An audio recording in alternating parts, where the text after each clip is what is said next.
आजच्या क्षणाची सर्वात मोठी बातमी, ज्या बहिणींनी 31 मार्चच्या पहिले KYC दुरुस्ती केलेली आहे त्यांच्यासाठी खुश खबर आहे. हो, खुश खबर आहे. काय आहे खुश खबर सांगतो सर्व. आणि ज्यांनी अजूनपर्यंत KYC दुरुस्ती केली नसेल त्यांनी 31 मार्चपर्यंत दुरुस्ती करून घ्यावी.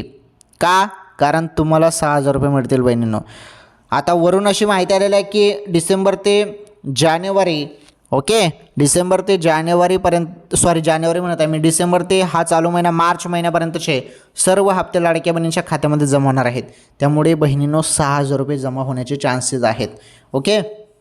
त्यामुळे एक काम करा, तुम्ही सर्वांनी KYC दुरुस्ती करून घ्या. ज्यांनी अजूनपर्यंत KYC दुरुस्ती केली नसेल तर लाडक्या बहिणींना सांगत आहे मी, दुरुस्ती ज्या बहिणी करतील त्यांना 6,000 रुपये वाटप होणार आहे. ही सर्वात महत्त्वाची आनंदाची लाडक्या बहिणींसाठी मोठी बातमी होती.